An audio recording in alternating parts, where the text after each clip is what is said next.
With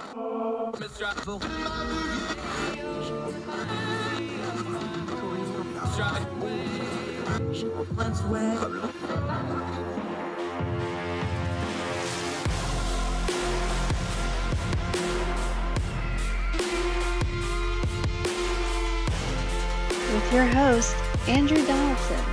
This is Heard Tell. Welcome to Heard Tell. I'm Andrew Donaldson. Thrilled that you're with us on this Thursday, December the 30th. We're almost done with the year. We're going to do more of a formalized year in review show on tomorrow's program. But today we're going to do just a little something different. We're going to review some of the interviews we've been doing on Heard Tell. We're pretty proud of them. We're very proud that we get a variety of guests from a variety of viewpoints to cover things from different point of views. We turn down the noise on the news cycle and try to get to good information. And we do that often by having really good guests on, knowledgeable folks who know what they're talking about, but can also talk about it in plain language, just discussing it with us. And that's what we're going to do on today's show. We're going to break down some of the interviews that we've been doing both on the weekday Heard Tell and also on the longer form podcast. So if you missed any of this at all, you'll be able to maybe hear something that you didn't catch the first time or review something that hopefully you liked before. The way to get all of this, of course, is to subscribe, whether it's on YouTube, any of the podcasting platforms. Make sure you will get all of it all in one place. Just type in Heard Tell or my name, Andrew Donaldson, should come right up for you. We're on iTunes, Spotify, any of the major podcasting platforms. If you got Google or Amazon, you can tell your smart speaker to just play it. It'll pull it right up for you. And of course, on YouTube, you can watch us. We're going to start with something we're very proud of that we do on Heard Tell. We bring in voices, not just locally or American voices, but also from overseas, getting a wider perspective, keeping a global perspective, even though we deal with local and national issues. Our friend Connor Duffy from over in Ireland, we talk about the perception of American news media, what does and doesn't burn through overseas, and get a wider perspective on things like COVID-19, Biden, culture and politics, and how America is viewed from our friends overseas. Enjoy this cut from our friend Connor Duffy from the podcast. Yeah, I think it's an interesting perspective thing too, talking about the perspective you have over there and us of you guys over there from over here. COVID's one of those real rare events where everybody worldwide had to deal with it. That's pretty unusual in history, unless it's, like even a war, there's the fighting and then there's different fronts and then there's ration. COVID's one of the rare world events where just about everybody's household worldwide had to deal with this. And I think it was a very interesting touch point for perspective of how the world works and how different people in different parts of the world react to it. Because for one of the few times in human history, or at least recent human history, every single household on the planet had to deal with the same problem, and they had to deal with it through a filter of how their own governments work, how their own cultures worked, how their own family structures worked. I think when we get away from it a little bit, and get away from the crisis of it and the fighting over the minutia of it, there's a lot to analyze that's healthy there. I think of this is rare for everybody that, for somebody in a Dublin or a Belfast to have the same problem as somebody in New York or Kansas has. I think there's something really worthwhile to check into perception wise there of, hey, how did people deal with this and how do we adjust to it going forward from there? And that was something that I'm sure you saw a lot of, I certainly saw a lot of, was people were constantly comparing what other countries were doing in a way that, to an extent that often happens, people are saying, oh, this country handles this issue in such a way, and I think this would be a good idea to bring in here. But COVID almost uniquely, like people were almost, week to week, day to day, looking at what the stats coming out of other countries were. And it was like, oh, these guys have a lower case rate and a lower death rate. What is it that this country is doing? And there was so much, there was just so much comparison, I found. There was so many people were talking about what sort of policies, what sort of societal actions were being taken, what sort of on the individual level was happening.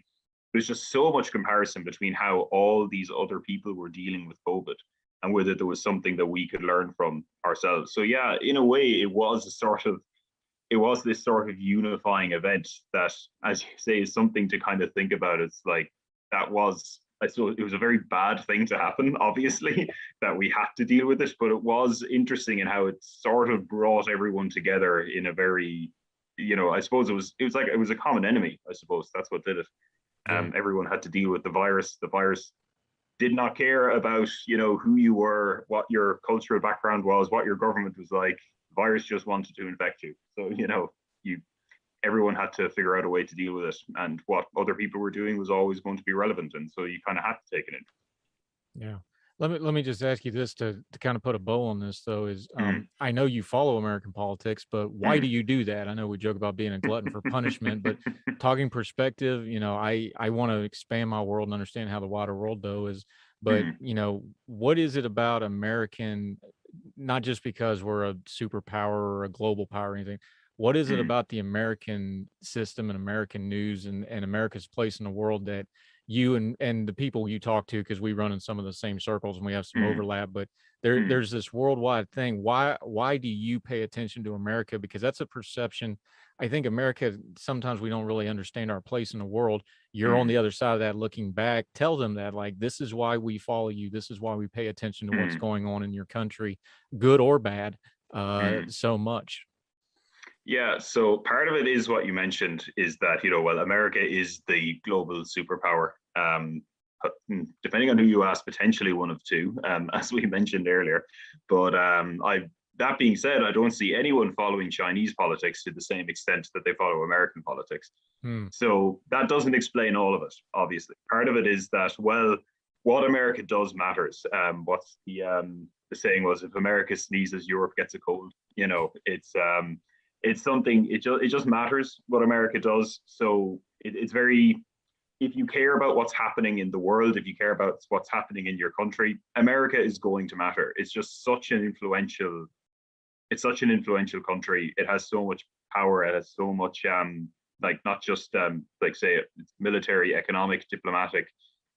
It matters what America does. So you kind of need, if you want to take an interest in politics at all, you sort of need to keep an eye on what America is doing.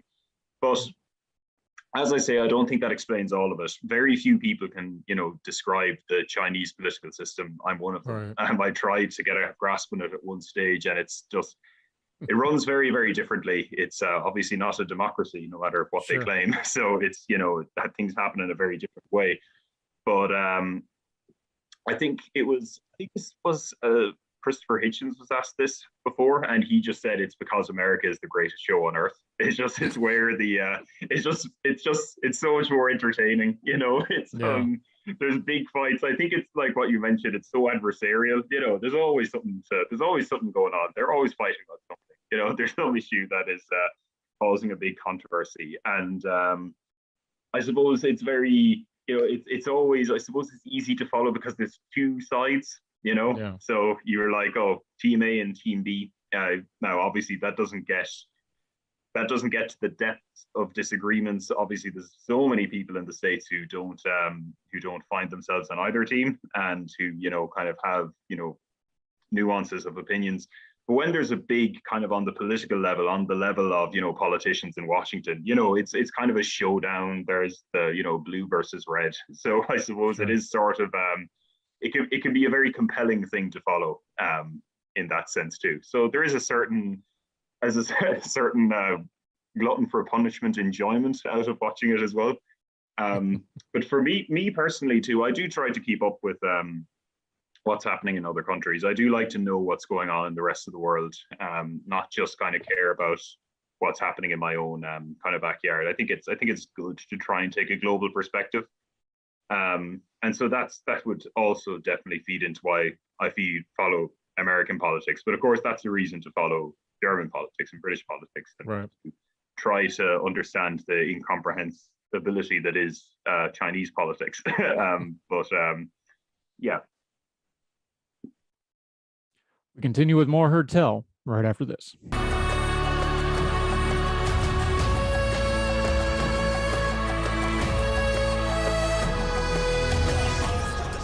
Welcome back to Heard Tell. We're continuing to review some of the interviews and discussions that we really think were important that we've done on Heard Tell so far this year as we kind of round out the year.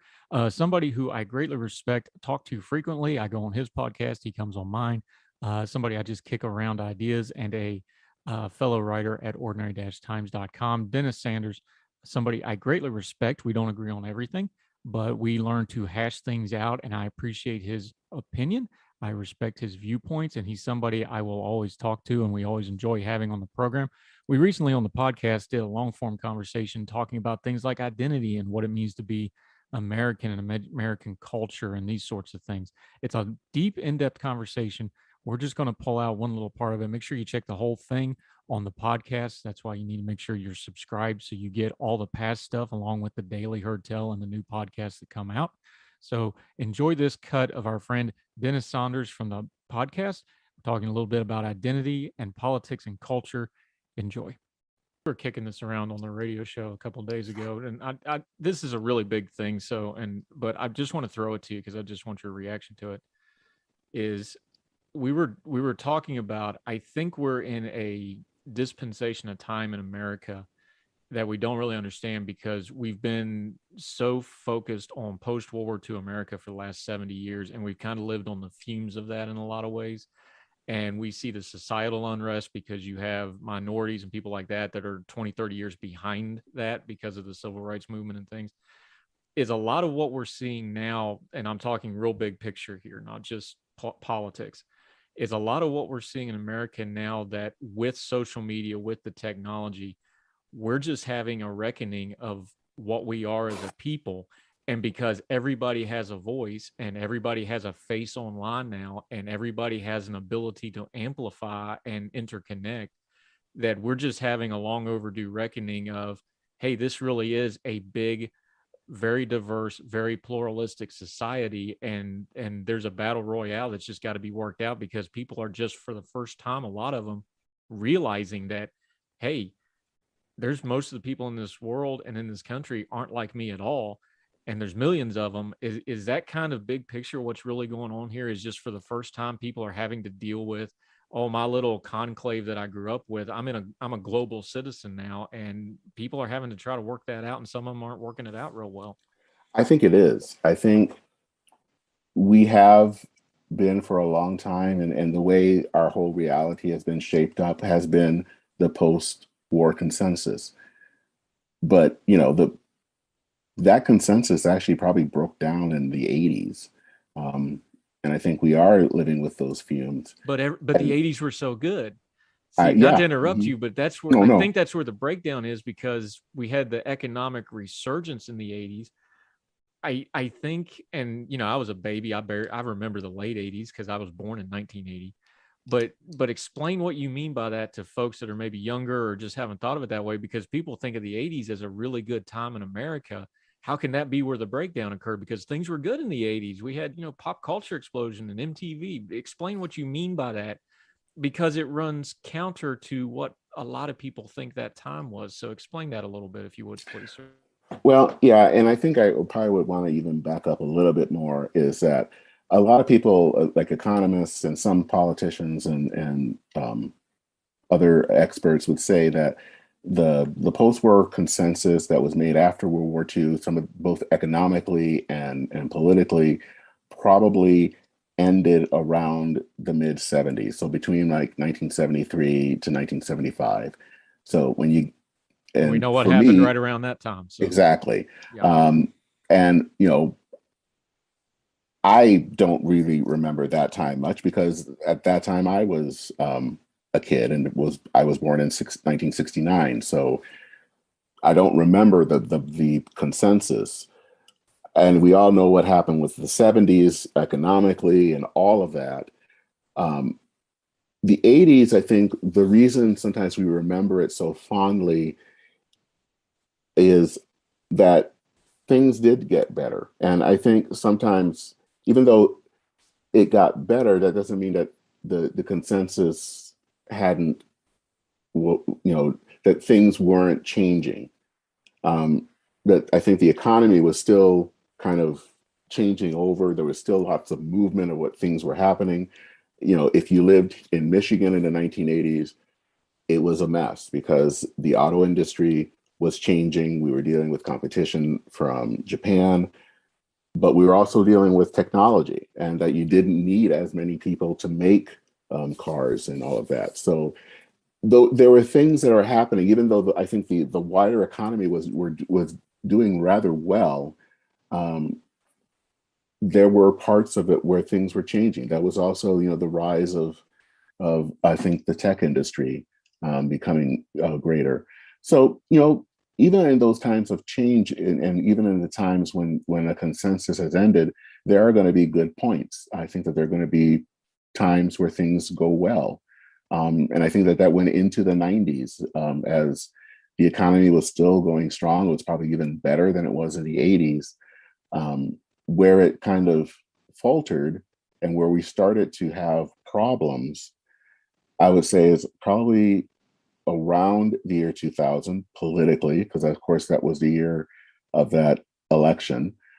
And then I think that caught up then in 2008 with the economic problems and the crash of the market and all of that. Those two things together, I think, really just kind of shattered any illusion that things were still going well. I mean, there was already a lot of change. Like I said, there was been a lot of change going in the 80s and 90s, but no one really noticed it as much because the economy was doing so well. When the economy wasn't doing as well, and then also when Washington wasn't doing as well, that's when we started to see things happening. Top that off with the fact that our society was changing. We have, I think, for a long time, especially during the post-war consensus, World War II consensus, to put this probably in the most crudest way possible, we still thought of ourselves as a mostly white nation. That has been changing dramatically over the last 40, 50 years. Immigration and other things have changed in that we are much more diverse than we ever have been. And that's going to bring up a lot of questions and a lot of friction. This is why I think why we have this whole thing about the 1619 project and all of the kind of craziness on that, is that we're all trying to figure out, okay, so now we have this country, and what does it mean to be an American? What does it mean to live in America? What does it mean that we are a democracy, but yet we also have this horrible history of slavery or how we treated Native Americans? And so we're all trying to deal with all of those issues. Some, actually most, not very well. And so I think a lot of what we're seeing is, I think you are correct, that we're heading into something new. And I think we're all nervous about it. And to talk about social media for a second, I don't know if you've read or heard much from Martin Drury, who talks a little bit about, how the media was once, that there were kind of gatekeepers in the media. And of course, you only had at one time 3 networks and all of this stuff. And, with social media now, anyone can say anything. And there are people who don't like that. They wish that we could go back to what it was, but that horse is out of the barn and into the next county and down the valley and into the next state. I mean, it's just gone. I don't think we can go back to what we once were.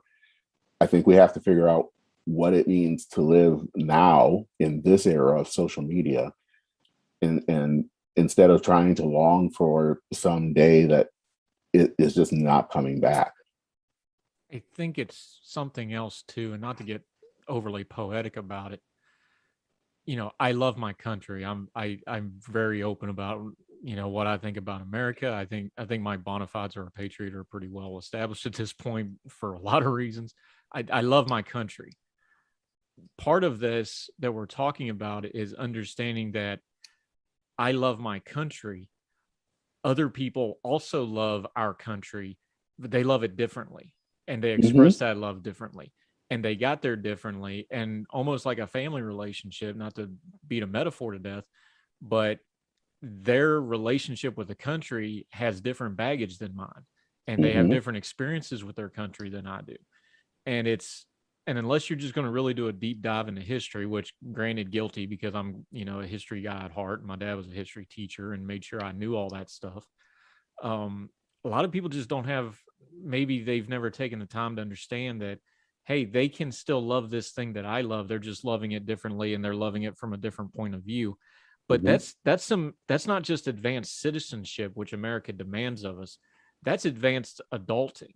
And yes, I don't think it's something we can really teach. I don't think you certainly can't legislate it. You're not going to make people do it. But I think it's a modeled behavior and an advocacy thing where we just have to keep pushing people to go like, hey, part of one of the great freedoms in America is the freedom to be wrong. And it's okay if their view of our country is different. And it does, even if they're critical of the country, that doesn't, that's something I've had to mature and kind of grow up about, is like, just because they're critical of the country and I love my country doesn't mean they don't love their country. A lot of them are critical because they care so dang much about it. It's coming off as anger and it's coming off as frustration and they want things to be better. This isn't just a political thing. This is adulting. This is grown, it's cultural. This is grown folk stuff. And there's just not enough people at the grown folk table to talk about this right now because people keep coming with mess and getting sent to the kids table. I don't know what kind of family you grew up in, but that's how it works. Grown folk talk at the grown folk table. That's a privilege, not a right. And it seems to me that those are the things that we just don't have a good way of dealing with right now of, hey, this is the advanced adult citizenship we need to work on to maintain being a great country. And I think maybe we're in some growing pains or maybe birthing pains because we're still a young country. Maybe this is just the birthing pains of making a great society that's going to last more than 200 or 300 years. If you're going to have that 1,000-year thing that a lot of countries and societies and cultures are, this is the process. Is that maybe part of it? Is like we just don't have a maturity to it? I think it is. I'm reminded, and I'm probably going to butcher this, but it's a quote by James Baldwin that says, I love my country and I love it enough that I'm willing to criticize it. And I think for myself, being African American, and I think that this is something that I've realized, I think for most African Americans, is that we have to live with, in a way, with a duality. And the duality is that we love our country. I mean, there's a reason that Martin Luther King spoke and used the words of the founding fathers and the Declaration of Independence, because this is who we are. We are Americans. That's why we're fighting for civil rights. But you also know the past. I know my father growing up in Jim Crow, Louisiana. I know that I have, my ancestors were slaves. So that history and how we have been treated in the past. And to be honest, that we're still kind of dealing with some of those issues today, even though I think it's much better than what it was.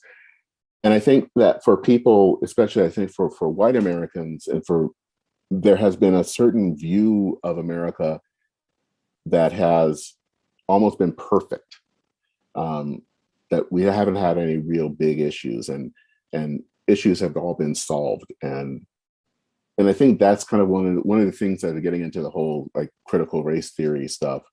And I say this knowing that there are things you can be critical about critical race theory, but I think a lot of it is this fear of hearing about things about America that aren't always so great, that we weren't always the guys with the white hats. And so there's this fear that if I have to see something critical about America, then that means I hate America. And that is not the case. This is a big, diverse, and I will also say complex country. But I think for all of it, I think we're a good country. But good does not mean perfect. Good just means good. And I think, part of that maturity will come from being willing to kind of understand our past, understanding some of the parts of our present that need to be corrected, and yet understanding that there are still things that are good about this country. Now, I probably should add on the other side of that, because there are people, I've been kind of basically talking from the right, from the left, of saying there you can have people doing things that are bad and they can still also be good people. That happens too. And we have to, I think, admit there are also good things about this country. Personally, I think, the fact that this country, barely 50 years after the civil rights movement, was able to elect a Black man to become president twice says something about us. I think that that's something that we need to also take to heart as well. And so I think there's a kind of maturity that has to come from, I think, both sides of the aisle of being willing to deal with the good and the bad and not kind of have this whatever kind of avatarish view of America. We continue with more Heard Tell right after this.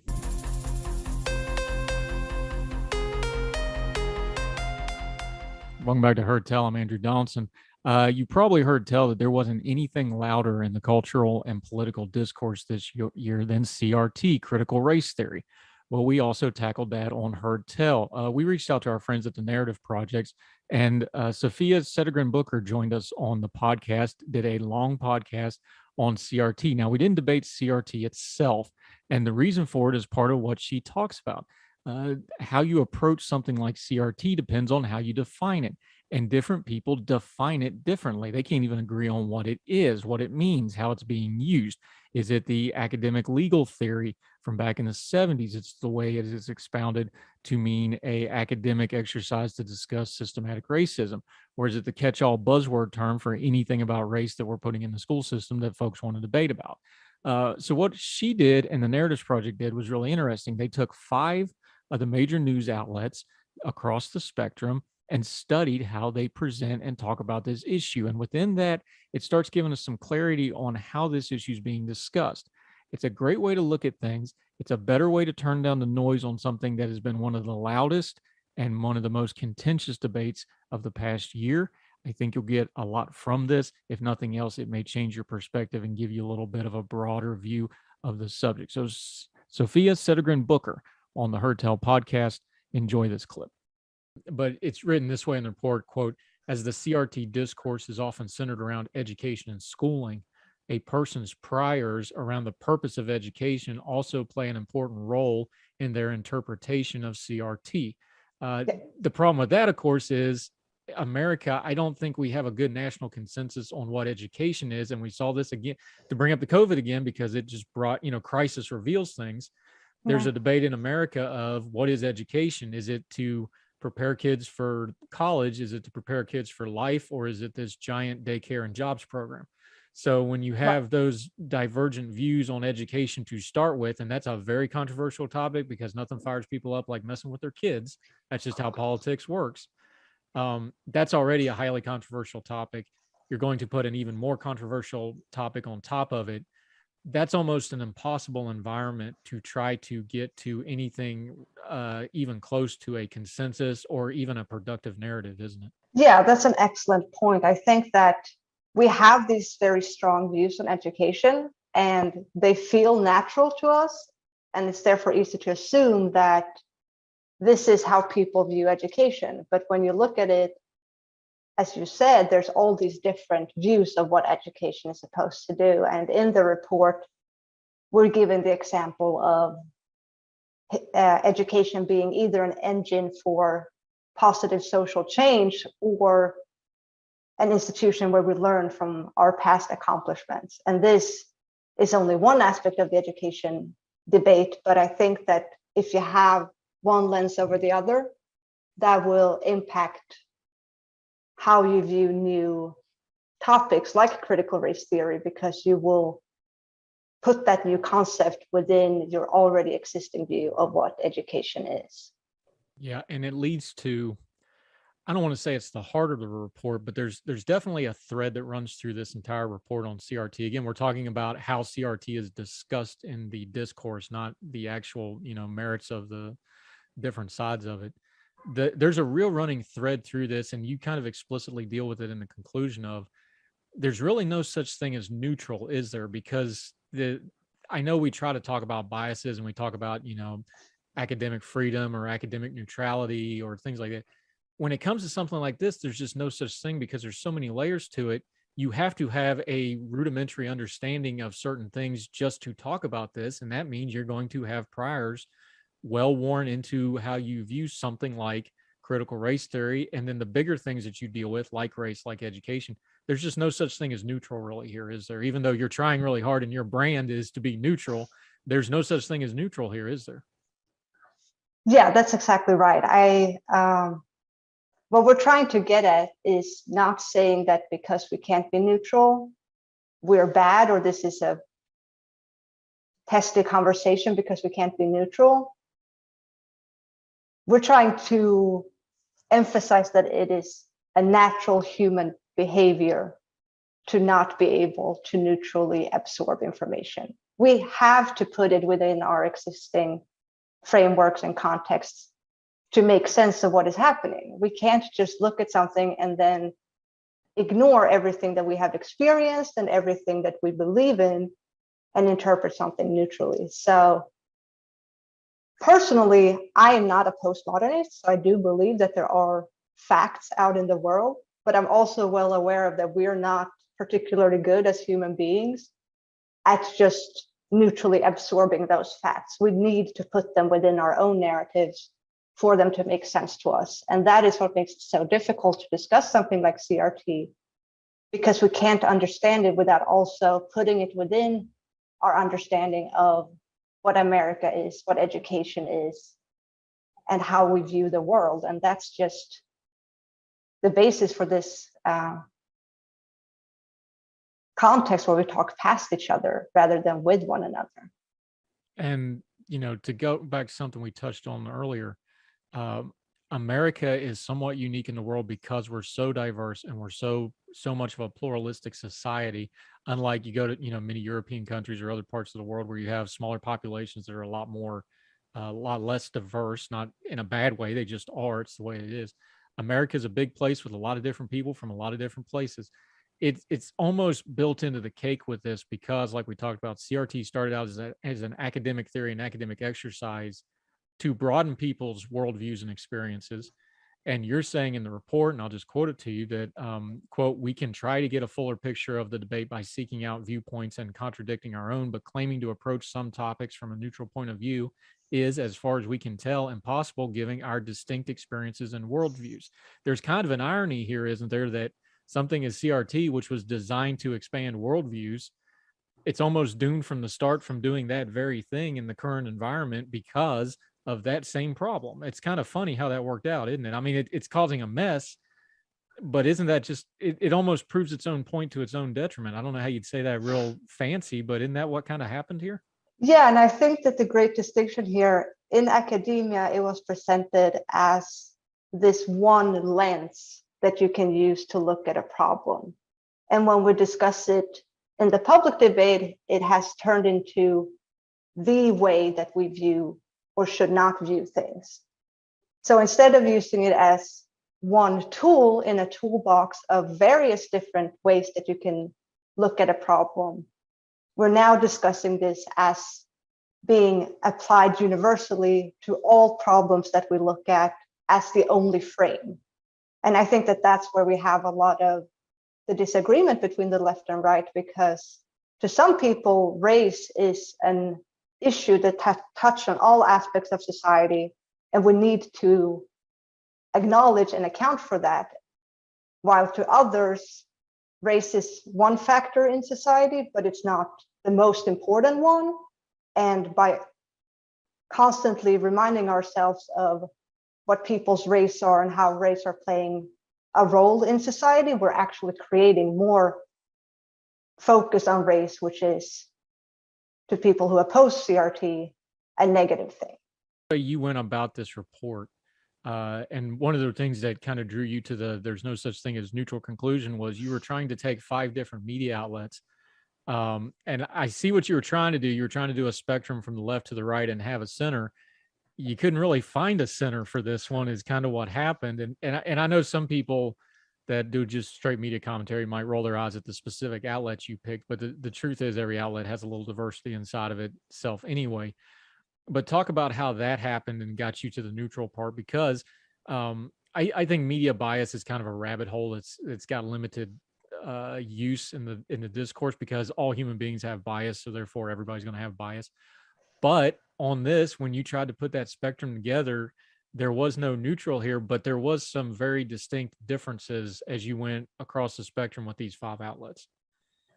Yeah, so I think this happens a lot in research. You go into the research with certain questions and certain expectations of what is going to happen.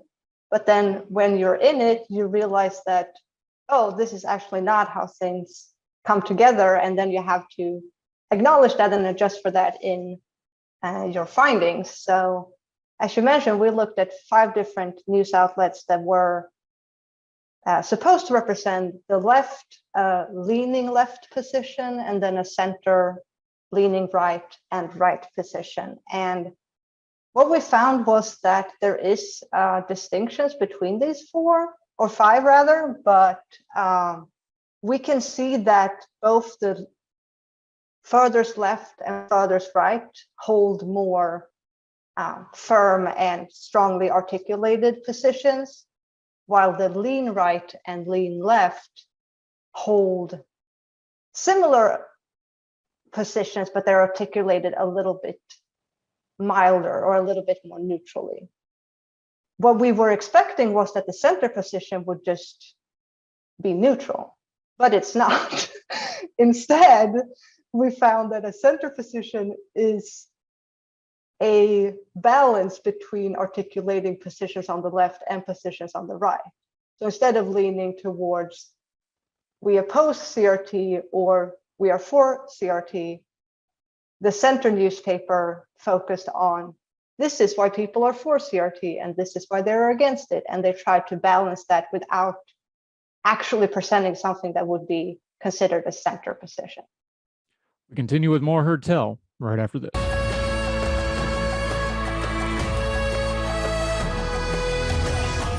Going back to Heard Tell as we review some of the interviews and discussions that shaped 2021 here on Heard Tell, some that we're very proud of, some that we think were thought-provoking, and we're kind of rehashing some of those today. Abby Hall Blanco, a Young Voices contributor, somebody we've talked to before, we had her on to discuss economics and turn down the noise on the economy and things like this. She's a professor at Bellarmine University. She writes extensively on the topic, but she explains it in ways that even I can understand it. So you probably heard tell the economy has been a very, very prominent fixture in the news media cycle for 2021. It will be again in 2022 because it's the economy, stupid. It's always the economy. So especially in an election year, pay attention to the economy. So in this clip from the podcast, Abby Hall Blanco joined us, helped us turn down the noise on economics, economic issues, defining the problems, what we should worry about, what we shouldn't worry about. Do find the whole thing. If you're subscribed to Heard Tell, you'll be able to find the entire podcast, but do enjoy this small clip from it. But where do you tell people, because everybody knows what you do in your life, I'm sure they'd reach out to you and be like, hey, explain this to me like I'm 5 because I don't understand this. How much of what we're seeing about the economy is just abstract panic? How much of it is cause for concern? Is there a propaganda element to some of this? Kind of steer us a little bit just to kick off today. Where should we actually worry and where should we be like, no, that's noise, let's turn that down and get to the information on what's actually going on in the economy right now? Sure. So I'll try to give the answer that my dad always asks for. So my family will ask questions of what's going on with insert topic here. And my dad will then follow that up immediately with the short version, please, because it's not always easy to do. So I think one of the big things that's on people's minds right now is what's going on with inflation. So people have been hearing that prices are rising. And if you've done any kind of grocery shopping or anything like that, chances are you're probably feeling it in your wallet. I know that I am. So inflation is a complicated issue. It caught some economists flat-footed. It did not catch other of us completely off guard. The big question that's being asked right now is, are these price increases? And when we talk about inflation, by the way, we mean about what's happening to all of the prices. So if all prices are generally going up, that's inflation. Because we're used to prices bouncing around all the time, but inflation's talking about all of the prices taken together. So the big question is the inflation that we're currently experiencing, is it transitory? So is this something that is going to get better over time, or is this something that's going to be sticking around for a while? And that question remains to be determined. There is some argument that some of it at least is transitory. Part of that relates to the fact that you have people who are wanting to spend, they're wanting to buy stuff. So they've got this like pent up demand because they've been locked down for almost 2 years at this point. And then we also have these supply chain issues. So there aren't enough goods and services to keep up with this demand. And then you've got this kind of perfect storm for higher prices. So if those supply chains eventually catch up, and there's some expectation that they will at some point, then we might expect to see prices going back down. However, you have to consider things like what's been going on with the Federal Reserve. We've been printing tons of money over the last couple of years. And when you use the printing press, then we oftentimes see that inflation follows that type of monetary policy. So I would pay attention to that. Other things people are giving a lot of attention to right now are oil reserves. So what's happening to oil and natural gas prices, which is something to be cognizant of. And then something else that's popped up on a couple of feeds, apparently maple syrup. They're also tapping into reserves too. So. Yeah, blame Canada, right? When all else fails. What is it? Because people talk about it, that this kind of started as a supply side inflation issue. You're an economist by trade. I know the supply side a little better because I'm a transportation guy by trade. There's a lot of truth to that. COVID was a unique event because it was worldwide and it came in waves because it hit different parts of the world at different times. What is something that folks can look at that says, okay, yeah, this was a supply side issue to start with, but the way we're reacting, the way we're handling it, whether it's government policy or public panic or whatever, where would be the tipping point where this would go from a supply side inflation or a supply side problem to we've made this worse and now we're dealing with a full blown inflation event, or whatever the proper terminology for that would be? So I don't know that there's necessarily like a tipping point where if you're on one side of it, then you have this scenario and this road that you're going down, or if you're on the other side, there's another road. I think that there are a couple of different things that people can look at. As economists, we look at both the supply side and the demand side of the equation. So looking to see things like, how many ships are sitting docked off of the California coast waiting to be unloaded. That's something that we can look at, looking for supply chain issues. We also look at things like consumer sentiment, consumer confidence. We know how much people are spending, especially right now with the holiday season. People are going to be really interested in paying attention to how much people are spending in the retail sector. So I think there are a couple of different things that we could look at. One thing that I'm always encouraging people to do if they want to know what's going on out in the economy is to take a look at what is going on in terms of policy. So what we're seeing right now is what are called like lagging effects or sometimes system effects. So oftentimes when we talk about policy, we don't appreciate really, or at least it's difficult to appreciate that sometimes the outcomes or the consequences of these policies aren't seen until 12, 18, 24 months down the road. And so things that were implemented a year and a half ago that we've all kind of forgotten about because we're busy doing other things, some of those consequences are now what we're actually seeing, in addition to things which are going on related to contemporary conditions. You talk about it, the lag time.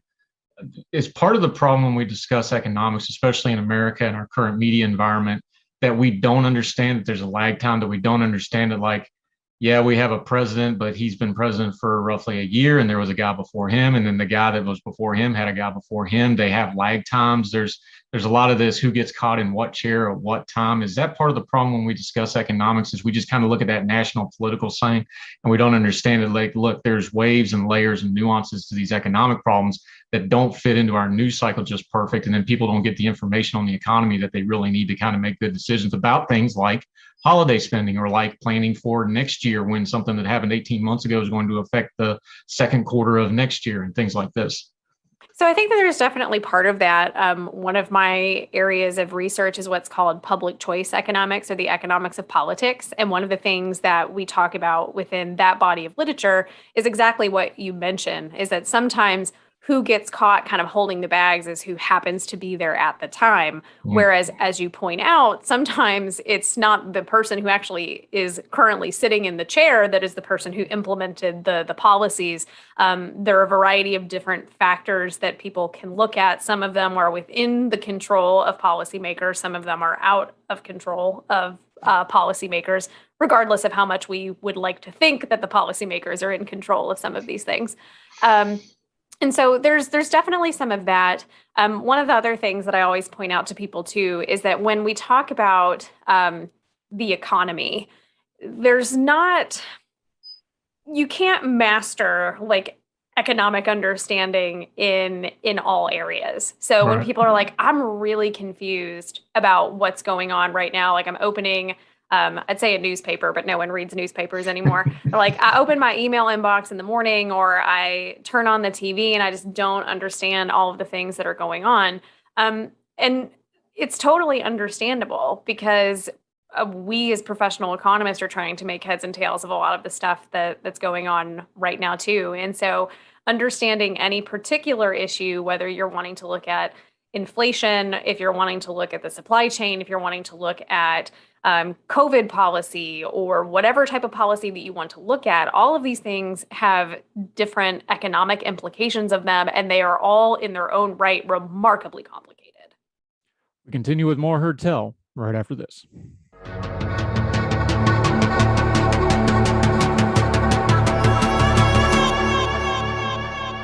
I'm Andrew Donaldson. Welcome back to Heard Tell. Thank you so much for joining us today. A little bit different episode, doing a little bit of recapping. But we're proud of what we do here. So if you would, we'd sure appreciate you leaving a rating and a comment, however you're watching this on any of the podcasting platforms, on YouTube. Make sure you comment. We will respond to those comments as well. If you really want to do us a solid, share us on your social media. It only costs you a click, but it's a big deal to us. Lets people know that our little program is worth their time, because we never want to disrespect your time. It's the most precious thing you give us. We want to continue to give you the best information we possibly can, the best discussion, the most knowledgeable guests, voices you probably won't hear anywhere else. But that's how we turn down the noise of the news cycle and get to the information we need to discern our times. You can follow us on social media at Heard Tell Show on Twitter, heardtellshow@gmail.com. If you want to email us, you can also follow me at Fourth of the Fire on the Twitter. And if you comment on any of those platforms I just mentioned, we'll make sure to respond to you. That'll do it for Heard Tell. We have very special guests tomorrow coming up. We're going to do a little bit of end of the year review. Already have great guests lined up for the first of the year come next week. We've kind of been slow rolling Heard Tell out. We just kind of started doing it. Some situations lined up for us to do it weekdays. You folks have responded. We greatly appreciate you. Thank you so very much. We'll finish out 2021 tomorrow. See you then. Until then, y'all take care wherever you are, across the street or around the world. We hope you're well. We hope you're well fed. And we'll see you tomorrow on the last day of 20. All the music on Heard Tell is provided under a Creative Content license from monstercat.com. Somos la máquina.